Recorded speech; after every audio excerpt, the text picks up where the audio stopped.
বাংলাদেশৰ হিংসাত্মক পৰিস্থিতিৰ মাজতেই বিশালকৈ উদযাপন হ'বলৈ গৈ আছে দুৰ্গা পূজা।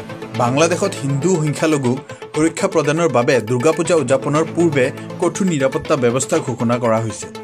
বাংলাদেশৰ সাধাৰণ আৰক্ষী পৰিদৰ্শক মইনুল ইছলামে কয় যে দুৰ্গা পূজাৰ সময়ত, দুৰ্গা পূজাৰ পূৰ্বে আৰু তাৰ পিছত মূৰ্তি বিসৰ্জনৰ বাবে বিষয়াসকলে ৩ স্তৰৰ নিৰাপত্তা পৰিকল্পনা ৰূপায়ণ কৰিব।